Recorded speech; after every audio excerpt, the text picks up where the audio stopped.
Hi everyone. This is an intro section about QA/QC engineering.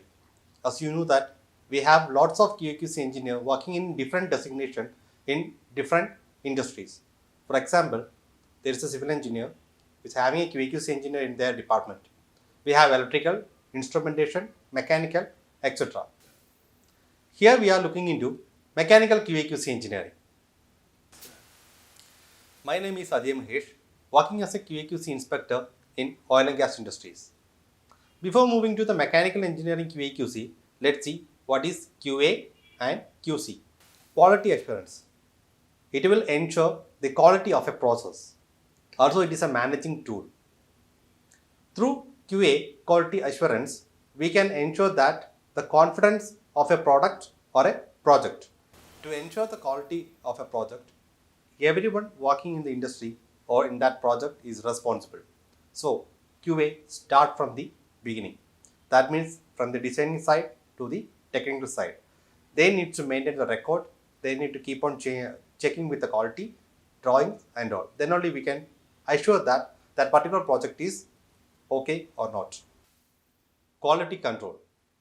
Quality control means you are maintaining the quality of a product. And you know that when we are saying about QA, everyone is responsible for the project or the product. But when it comes to the QC, who all are inspecting, the inspection team is the responsible team.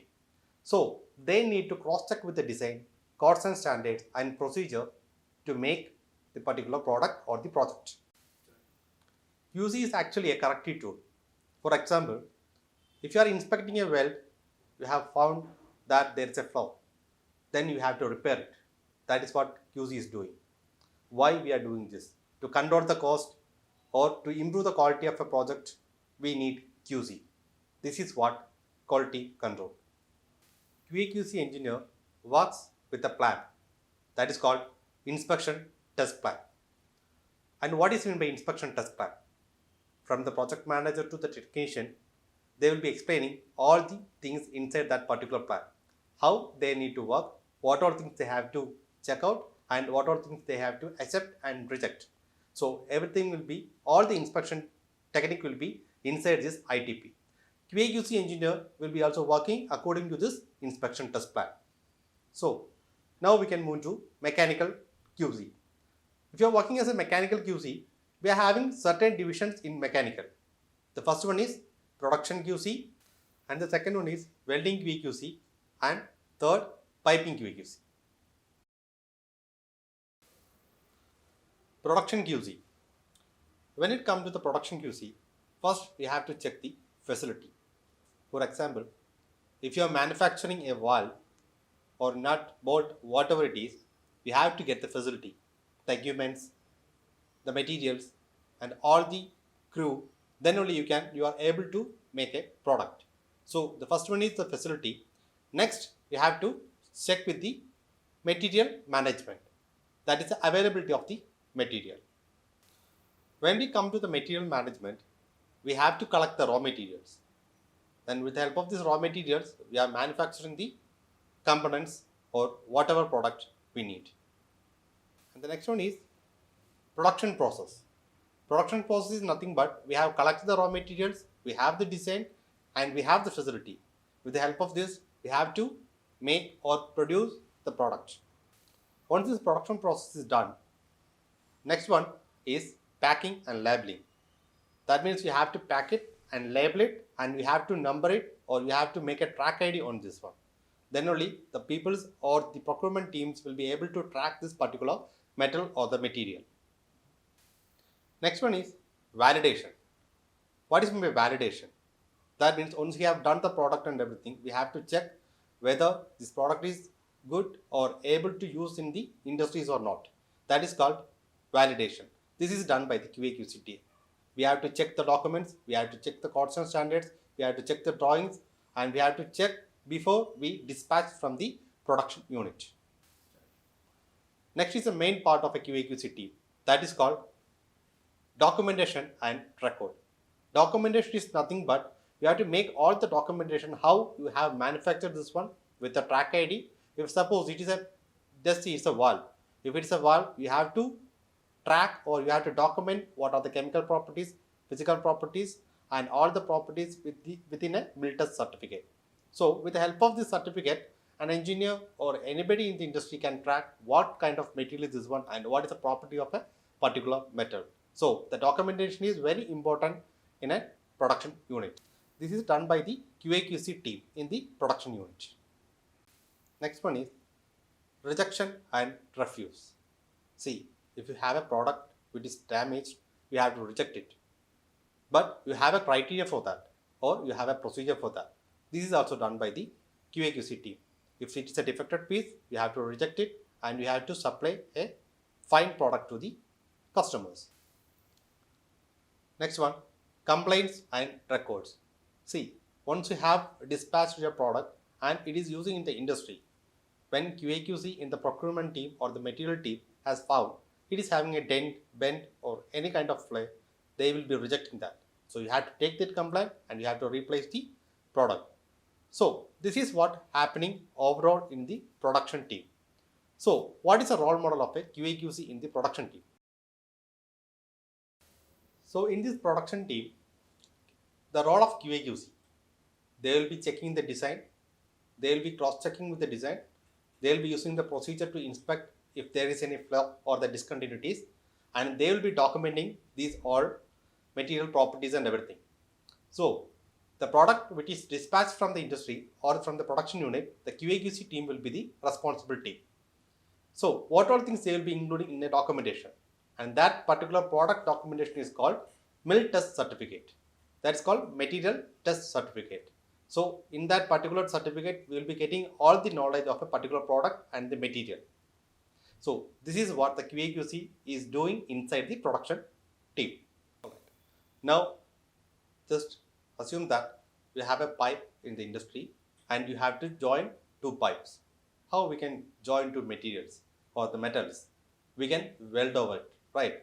So we have a welding QC over the industries. We need to check out what are the duties and responsibility of a welding QC. It is divided into three sections: before welding, during welding and after welding. Let's see what is happening before welding. Before welding, we have to collect the materials and we have to grind it and we have to prepare the joints clearly. And at the time of preparation of joints, then we have to move to the alignment section or the fit up section. And this is an instrument, measuring instrument called high-low gauge, used by the QA/QC engineers in the site. Actually, it is used to check the fit up. During welding, we need to check the parameters. That means current, voltage, OCV, travel speed, etc. So at the time of welding, QC need to inspect how these welders are welding, whether the angle of the electrode is correct, whether the parameters are correct, and all the welding conditions, weather conditions, etc. So these are the duties what QA/QC is doing at the time of welding. After welding, once the weld is done, we know that we have a cap, we have a root portion, right? We need to check with the help of a multi-gauge, and this is used to inspect the reinforcement of the weld.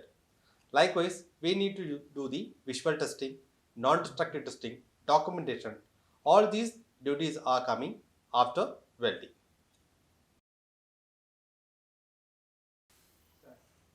Let's see the overview of a QA/QC engineer. He need to check joint preparation, welder qualification, setting up the parameters, non-destructive testing, interpretation, weld repair and documentation.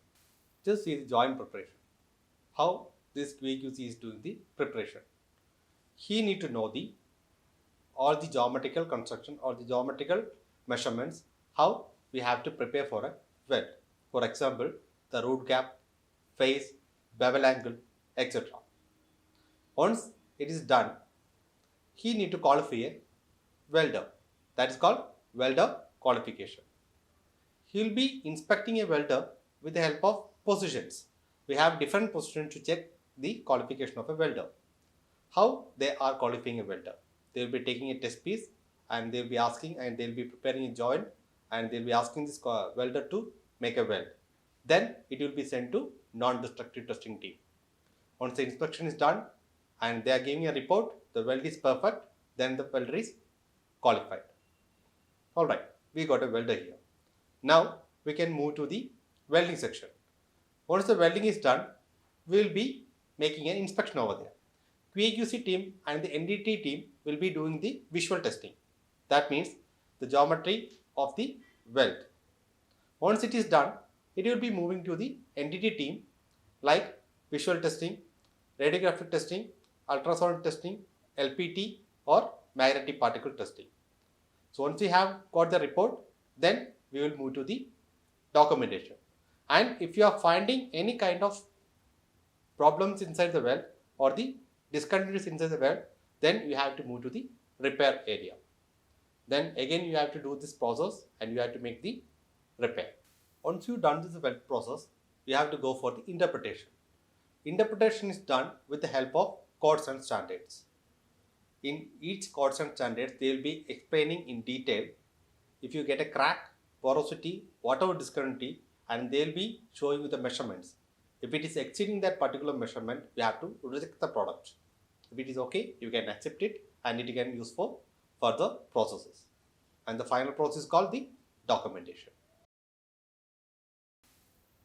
Okay. Documentation is done by the welding QC. Here you can see we have I2P, PQR, WPS, etc. A welding QC is doing all these processes with the help of a procedure that is called welding procedure specification. And WPS is written with the help of a PQR. And all the inspection team is doing their job with the help of an ITP. So these all need to be documented. That is called quality assurance. So if you want to prepare this document, you have to make a detailing section about the job. And once you've done the documentation, that is an assurance for that particular job. Piping QC. In piping QA/QC, you have to know how to install this particular piping components. Before that, you have to inspect the materials. So you have to do a documentation process over there. Once it is done, then we have to know the installation, how this particular is getting installed. That we need to do we need to refer the drawings. Once these piping engineers done with their installation or erection, the QA/QC team will be checking the hydro testing. Hydro testing is nothing but they will be checking whether we have any leakages in this particular piping. Then we will move to the pressure valves.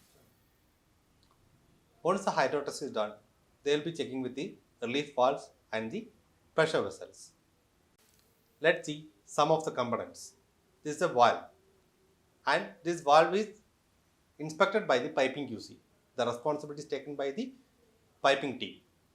So they will be inspecting whether it can be used for erection purpose or service section. Then only they will be allowed to install this particular component. And this is a flange. Flange is used to connect two pipes. It has to be inspected before installation. So when you are working as a piping QC, you have to take the responsibility of the components, valves, pipes, pressure vessel, etc. And you have to make a document and you have to keep it for further quality assurance purposes. Now we can see the tank and the boiler inspection. Tank is actually having a three-part, that is the top portion, the shell portion and the bottom plate. These are the main parts, and we have lots of pressure parts in it, in boilers and tanks. So when we are inspecting, if a QA/QC inspecting a boiler, he need to mainly check the pressure parts, and that pressure parts need to be documented. So for the inspection of these kinds of activities, we need to know the codes and standards. So let's see about the codes and standards. What is codes and standards? Codes and standards helps QA/QC for the inspection procedures. For example, we have American codes, British codes, Indian codes, GIS standards are there. So, for example, if you are making welding in the vessels or pressure vessels or the boilers, you can use a code called ASME section 9, and ASME section 5 is used for non-destructive testing. These are the examples. And if you are doing some jobs or some procedures in the cross-country pipeline, you can use API 1104 code. These are the American standards. Such as we have British standards also, that is called BS standards. So, when we are talking about the boiler regulation, we are using IBR codes, that is called Indian Boiler Regulations codes. So, as a QA/QC engineer, you have to familiar with the codes and standards. Then only you can do the all the procedure or you can inspect the particulars. So, these are the different designations and duties and responsibilities of a QA/QC engineer working in the mechanical section. So, we will be elaborating and detailing all the things in our coming sections. So, hope you guys we can meet again. Have a good day. Thank you.